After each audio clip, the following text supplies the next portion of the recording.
Considero que todo el mundo debería tener la libertad social, menos los autistas.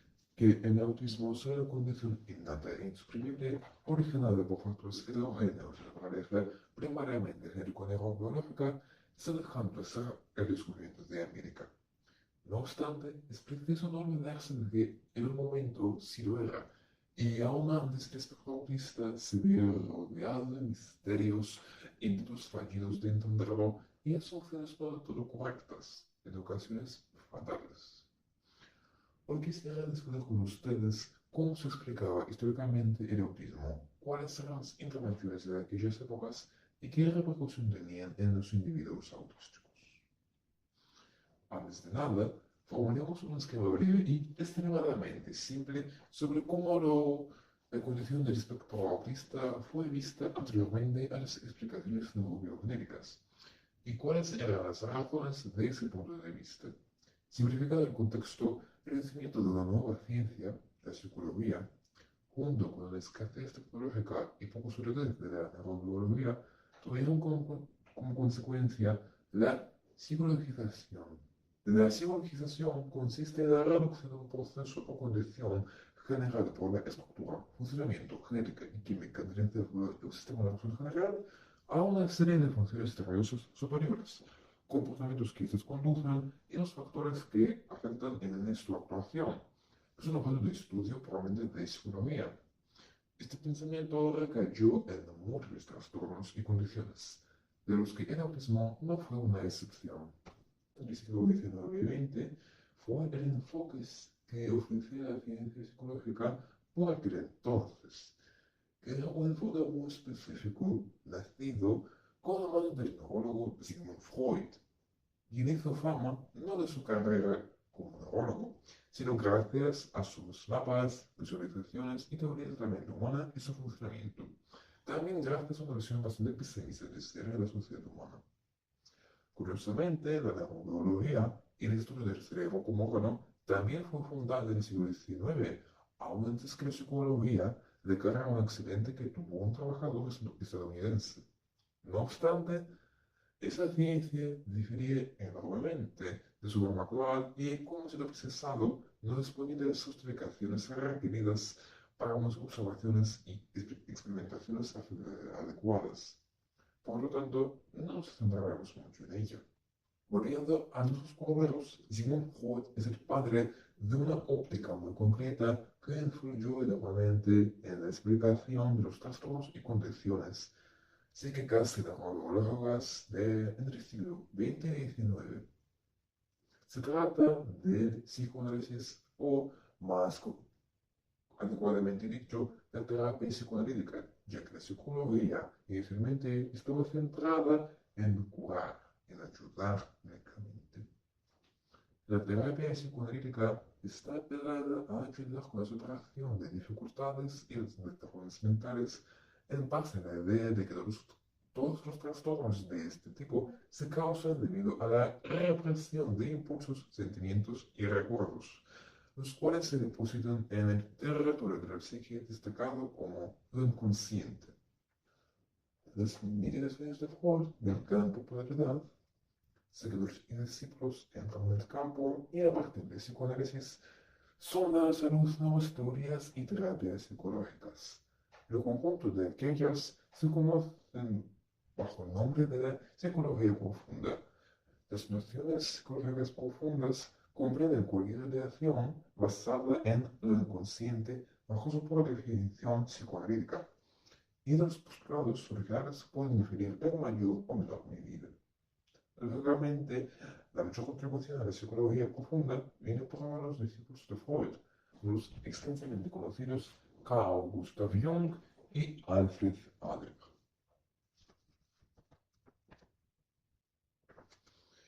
Sin embargo, más allá de ver este tipo de visión psicológica basada en lo inconsciente, lo consciente y la relación entre esos dos pisos de la mente, el predicado del psicoanálisis resulta ser notablemente más amplio, funcionando como la gasolina para la psicología de la primera mitad del siglo XX. Unos métodos diferentes, aunque tuviesen lugar, por lo general no alcanzaron una atención y difusión públicas comparables, al menos hasta la década de 70 u 80 aproximadamente. El principio clave de tanto la psicología profunda como los métodos psicológicos y psicoterapéuticos más, más aplicados en el siglo XX consiste en la importancia de lo inconsciente, lo que se refiere a emociones y pensamientos ocultos no procesados, sean negativos o positivos. Se suma otra corriente crucial, o más que corriente, una idea, una concepción crucial, que era el foco en las experiencias tempranas, las cuales a menudo se cerraban en esta región inconsciente para que nosotros diríamos de la mente, sobre todo en el psicoanálisis clásico. Ahora bien, remontemos a que las condiciones neurobiológicas o genéticas fueron psicologizados vista la incongruencia entre la neurobiología, psiquiatría y psicología de la época, y un desarrollo tecnológico inferior. Como hemos definido desde el inicio, este hecho suponía que la gran parte de los trastornos era analizado con una perspectiva más espiritual, por ejemplo, de manera reflexiva, tomando presente el contexto social. Al mismo tiempo, el autismo no era ni estudiado ni entendido apropiadamente. El ambiente clínico se dio a conocer de modo que tuviese una eco en la sociedad en los años 40. Realmente fue observado y descrito antes. De la incongruencia tocamos en el vídeo dedicado a las mujeres al respecto. Y la óptica fue claramente patológica en la mayoría de los casos.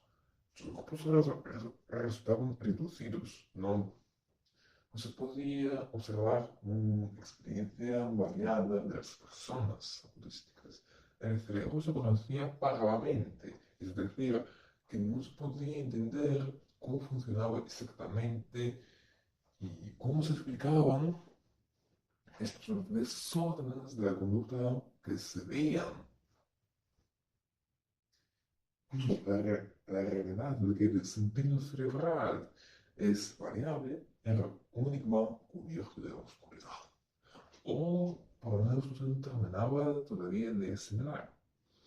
Resumiendo, el autismo se vio como un problema y popularmente sus raíces se atribuyeron a los problemas de infancia, por ejemplo, unas relaciones familiares deficientes.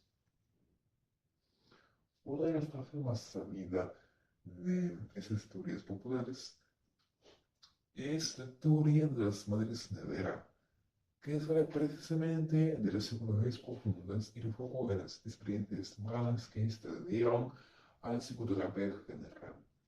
Formulada por Bruno Bettelheim, la teoría de las madres nevera denunció que el autismo es causado por unas relaciones distorsionadas entre la madre y el retoño, distorsionados debido a la frialdad y expectativa materna.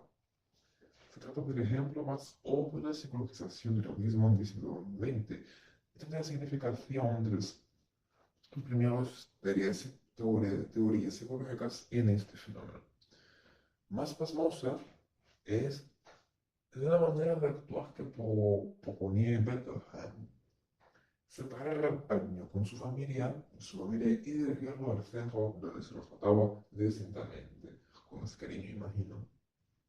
Es de valor destacar que la teoría de las madres nevera fue ideada e imaginada alrededor del año 1950, 7 años después de que el concepto de autismo como condición separada fue acuñado. Lógicamente, los individuos autísticos existían anteriormente a esta adaptación, a la elaboración de teorías psicológicas, a la germanificación de la neurología. El autismo ha existido durante un lapso temporal muy prolongado. y obviamente distintos teóricos del psicoanálisis reconocidos en sus artículos sociales correspondientes deberán de haber trabajado con niños y adultos así. Claro, resulta complicado delimitar de forma decisiva las prácticas y explicaciones propuestas por las escuelas psicoanalíticas exclusivamente para el espectro autista, puesto que ni se había fijado en nosología precisa, ni había gran ilustración al respecto, parece que fuese precedente al papel de Leo Kanner. Tampoco tenemos la posibilidad de contrastar las experiencias de personas autísticas reales que hayan pasado a través de sesiones psicoanalíticas, pues probablemente la gran parte no va a poder dar la luz del día de hoy. Tal vez muchos ni siquiera vivieron la era donde su estado recibió comprensión y donde podrían ser diagnosticados correctamente.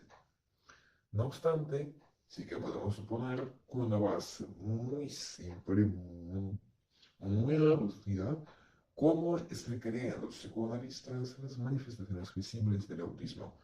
En primer lugar, como mecanismos de defensa. De acuerdo con el psicoanálisis, los individuos recurren a ciertas actitudes en respuesta a los impulsos y las crisis que no son capaces de procesar o aceptar conscientemente y actuar de forma más racional de cara a estos impulsos y estas crisis.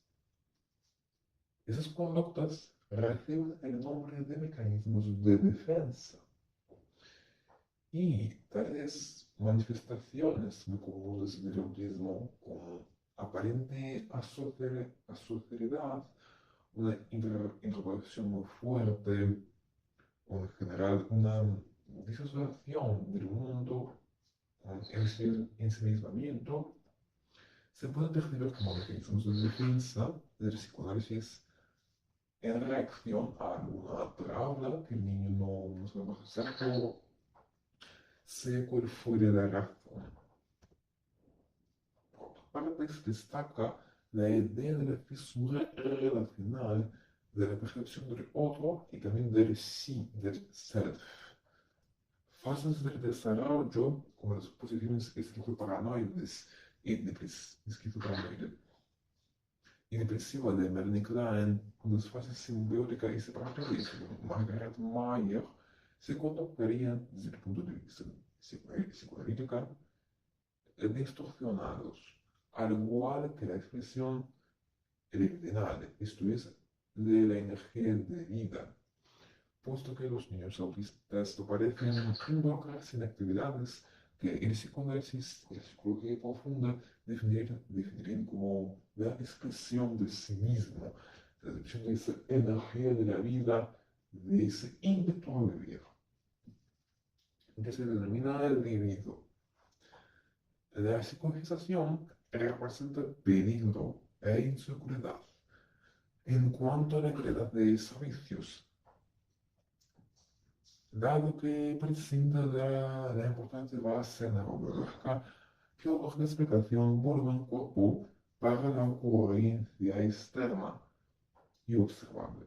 El entendimiento del fundamento somático otorga unos principios de actuación más claros que se desbarran al individuo sin comprometer su entorno. Cualquier psicoterapia o una intervención que se proponga para alguien afectado por un trastorno psíquico o más aún por un desorden, una especialidad del desarrollo que interactúa con la esencia de la persona, deben estar acordes a las investigaciones más recientes y basarse en lo orgánico, cerebral y o genético. Dado que las intervenciones que propondría el psicoanálisis serían averiguar esos mecanismos de defensa y motivar a la persona, al niño autístico, a involucrarse en la expresión libidinal y a ver esas fases del desarrollo.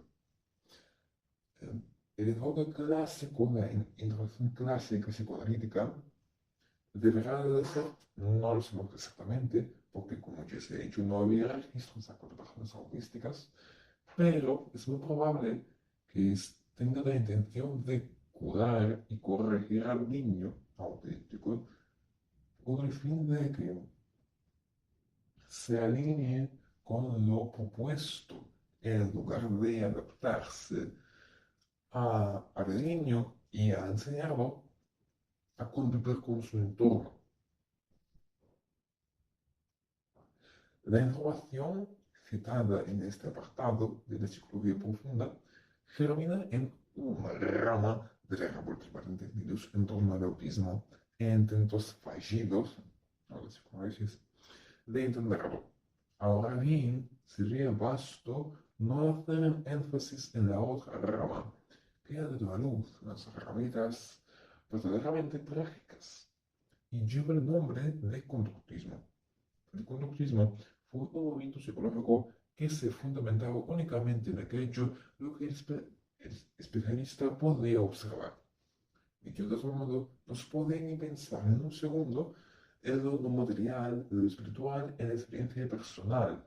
Y en este caso no hay que pensar en algo esotérico, filosófico o religioso. Se trata simplemente de emociones, de pensamientos, de un mundo interno que al mismo tiempo es más tocable, no nada de excepcional. Exclusivamente la materia está aceptada dentro del conductismo. En la materia psicológica es la conducta observable. En sí mismo, el conductismo no es nocivo. Es un método de observación, experimentación e interacción psicológica que, como cualquier otro, tiene sus limitaciones y puntos de débiles, al igual que algunos que son puntos racionales y aplicables en cierto modo y cierto contexto. En verdad, el conductismo y su rango de terapia de conducta fueron un paso importante hacia la terapia cognitivo-conductual, probablemente la más extendida, puesta en práctica y públicamente aprobada hoy en día. Los aspectos dignos de atención y criticismo son: ¿para qué finalidades está sirviendo la teoría? Y en los que se encuentra. El conductismo se basa por un lado en los experimentos del fisiólogo Ivan Pavlov, quien demostró cómo un estímulo nuevo puede, tras unas continuas repeticiones, llegar a asociarse con una situación específica y los estímulos que suelen componerla, dando lugar a un reflejo condicionado. Ese aspecto de la conducta se conoce dentro de la escuela como condicionamiento clásico. Por otro lado, el funcionalismo psicológico, un método muy cercano en cuanto a los postulados se refiere, desempeñó un cierto rol en el nacimiento del conductismo. Cuando, cuando el conductismo se desarrolló, formuló sus propios enunciados a base de ciertas observaciones específicas. El más básico es el condicionamiento operante, expresándolo en términos muy simples, muy sencillos, postula que la conducta de un organismo puede ser establemente modificada a través de reforzamiento y castigo. Varias intervenciones construidas en este principio se han creado en el marco de la escuela.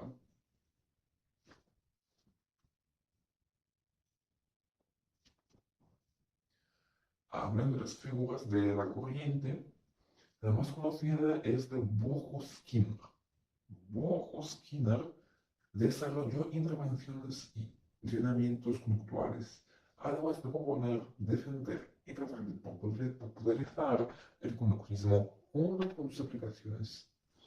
Las obras escritas de Skinner sostenían que el conductismo podría introducirse en unas dimensiones amplias. Esto es, aquellas que abarquen a lo colectivo más que a un solo individuo, proporcionando a sí mismo la felicidad social y propiciándolo. Sin embargo, otro conductista desafortunadamente bastante relevante seguramente no deseaba hacer feliz a quien quiera, o en un caso igual de pésimo, no a las personas autísticas. Oyentes, debo darles la bienvenida a la máster conductista de los autistas realizada por Iván Lobas. A partir de los años 30, se dedicaron a videos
A partir de los años 30, los conquistas se dedicaron a, entre otras aportaciones, elaborar los estructuras significativas y investigar su eficacia en distintos contextos, desde el reunión de actividades criminales en menores hasta la organización de los empleados. Se considera que la técnica de Skinner, análisis de conducta experimental, fue un paso importante hacia desembocar en ACA, análisis de conducta aplicado, que básicamente es una técnica modificativa de conductas problemáticas basada en el condicionamiento operante. Consiste en una enseñanza de la conducta positiva con reforzamiento y castigo.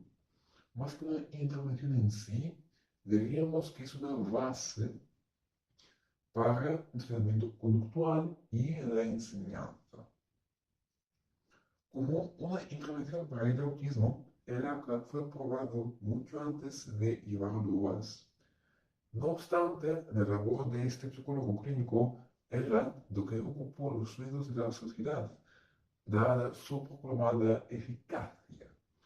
Mas no será también vista su falta de límites y respeto por la humanidad cualesquiera.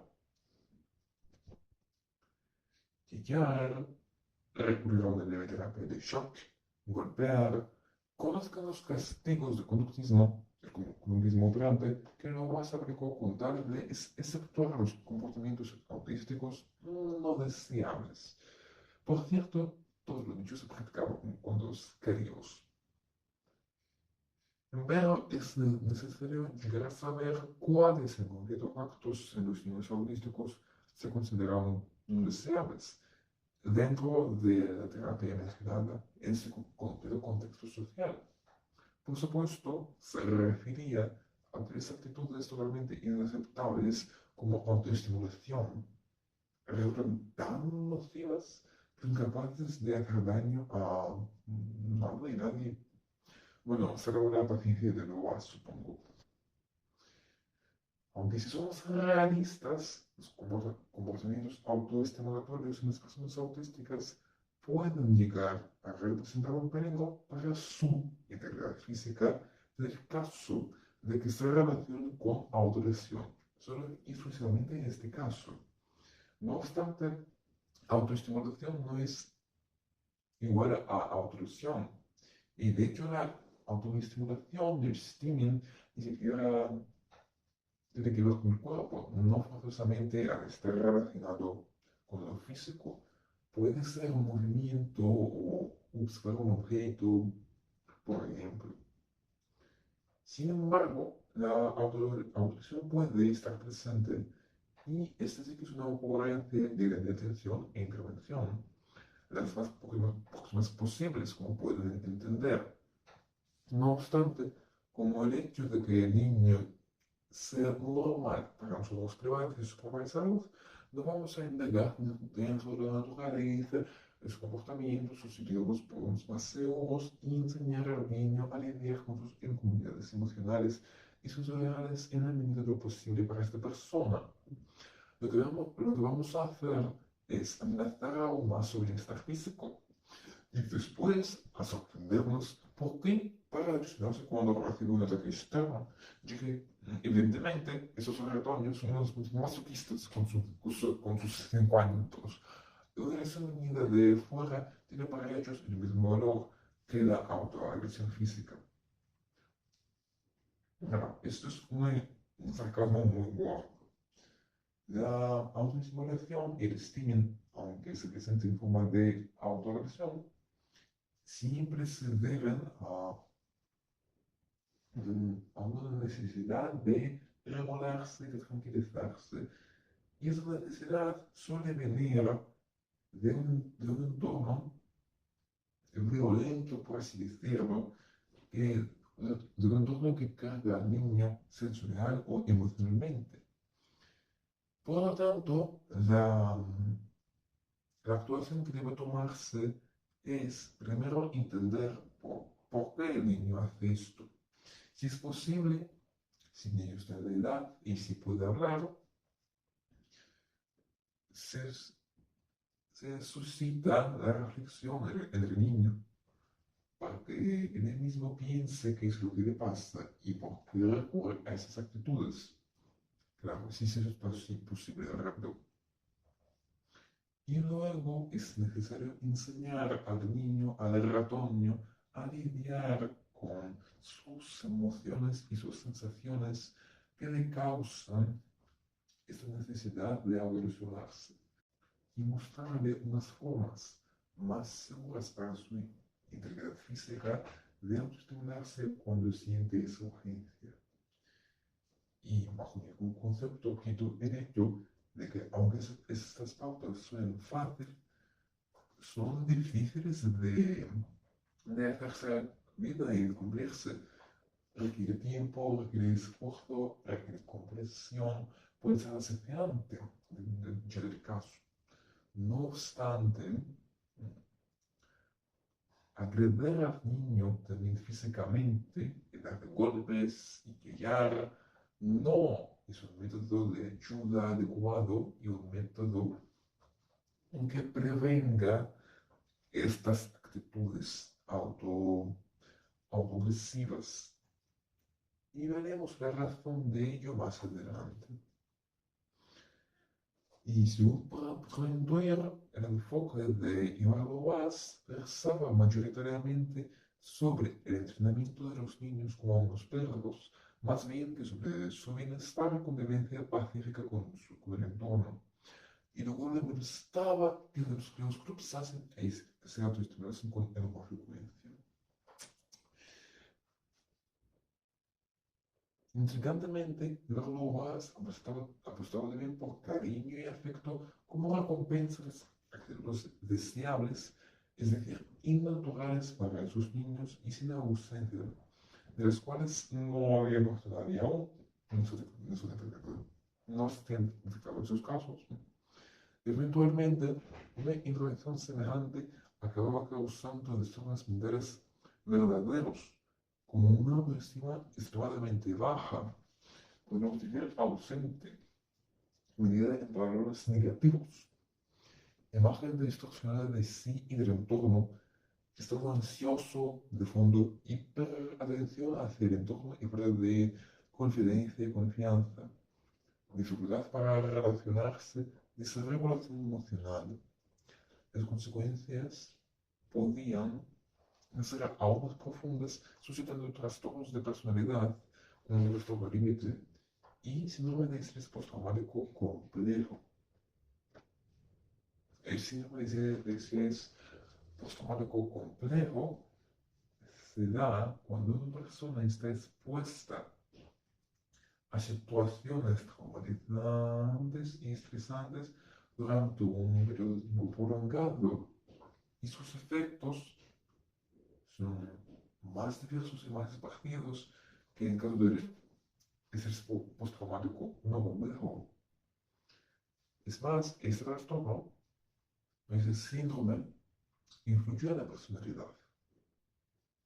Y con todo hecho en cuenta, aprender el niño a lidiar con sus emociones de modo que no concluyesen en meltdowns, en colapsos autísticos muy fuertes. Encontraba formas seguras de autoestimularse si se trabajó la autoevolución, adquiría habilidades necesarias y fundamentales para su día a día y la mayor posible, en su caso concreto, autonomía. Lograba convivir con su entorno de familia pacíficamente, muy doloroso. Sin embargo, se comprendía que la aceptación recibiría solo ser como quieren que fuese, como creen que fuese. Y de forma del todo autodidacta, aprendía a camuflarse en un nivel exagerado. ¿Por qué no del todo autodidacta? Porque las conclusiones que el niño sacaba eran que tenían que camuflarse contra el de recibir aprobación y contra el de que no le golpeasen.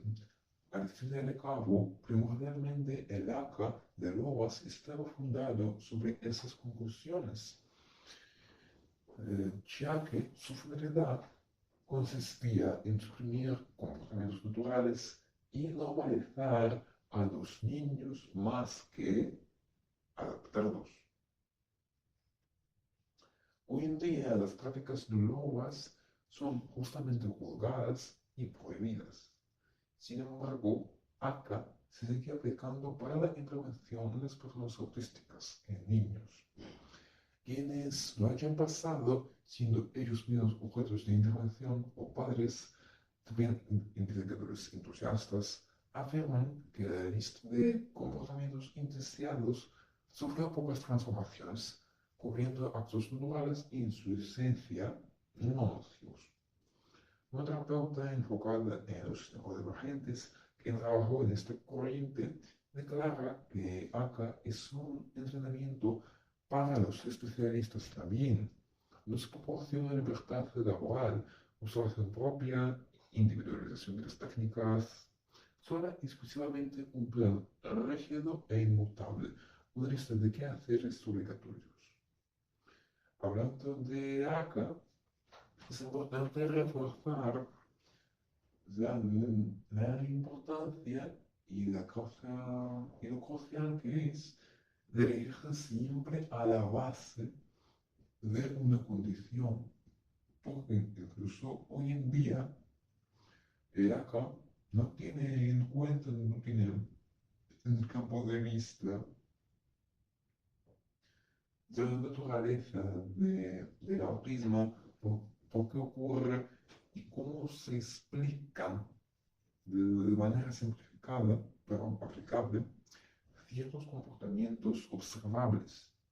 Se centra en los comportamientos en sí mismos e intenta remediarlos. Cuando Loas aplicaba estas técnicas con los niños en el siglo XX, en los años 70, aún no se sabía cuál era la base del autismo. Y de hecho, a Loas no había importante en la base, había importante en el comportamiento.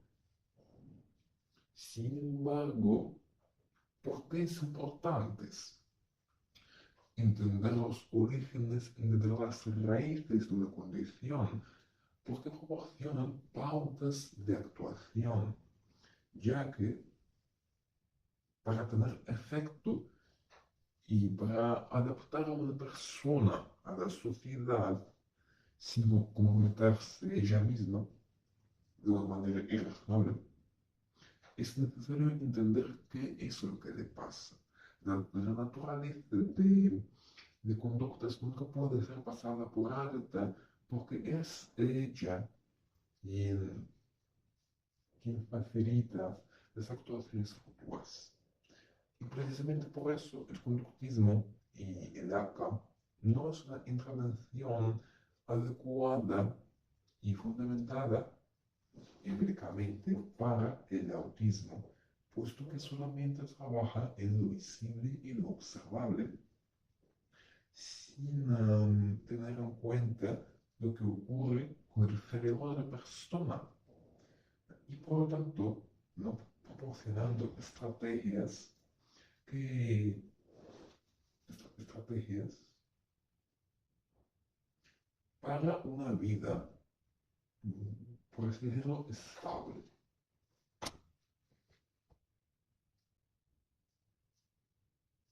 Y esta detención da la realidad de que las públicas citadas tenían bajo los ojos exclusivamente a los niños autísticos.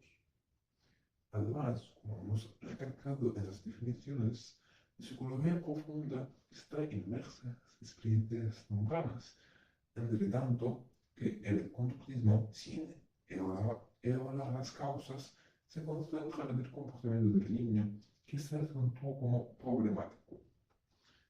Subsecuentemente, se ha forzado además la concepción del autismo como un trastorno incondicionalmente infantil.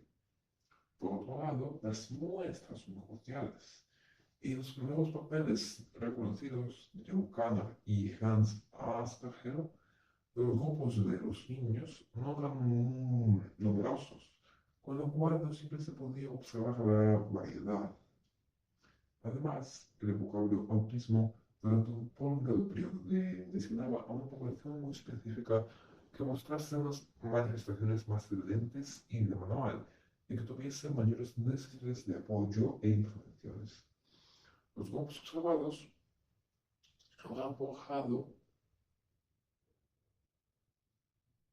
el paradigma clínico en la misma medida que el significado originario del término autismo autístico, el cual veremos más adelante. Como resultado, los adultos autísticos y personas cuyo núcleo genético no corresponde con lo común fueron ignorados o diagnosticados inadecuadamente, erróneamente. En suma, según prescribe el párrafo anterior, según dice el párrafo anterior, el autismo se ve como un desorden que posee a la persona, y esta noción se arrastró como una sombra maléfica, incluso después de avances importantes científicos que sacaron a la superficie la naturaleza innata y neurológica del autismo, que permitieron concienciar la heterogeneidad de la condición. Esta última frase va dirigida no únicamente al autismo, sino que también a la esquizofrenia, ya que, aunque dice trabajos relevantes de clínicos bastante relacionados, la esquizofrenia tampoco se comprendía y de hecho todo podía ser esquizofrenia, lo que quiere decir que su definición en sus tiempos era bastante amplia y no reconocía únicamente lo que hoy en día son sus síntomas, su cuadro clínico. Cualquier persona podría llamarse esquizofrénico, sobre todo cuando se trataba de prácticas poco relacionadas con la medicina y la psiquiatría. La esquizofrenia también estaba en el borde de estereotipos sociales de las masas sin formación psiquiátrica, lo que demuestra la buena entrada del término autismo en referencia a este trastorno, a esta condición. Dentro del laboratorio igualmente se llevan prejuicios y perjudicaciones. Las terapias e intervenciones propuestas para la esquizofrenia aún en el siglo XX consistían en inducción de coma hipoglucémico o ansiolíticos dudosos que provocaban efectos adversos bastante fuertes. A ver, fuertes.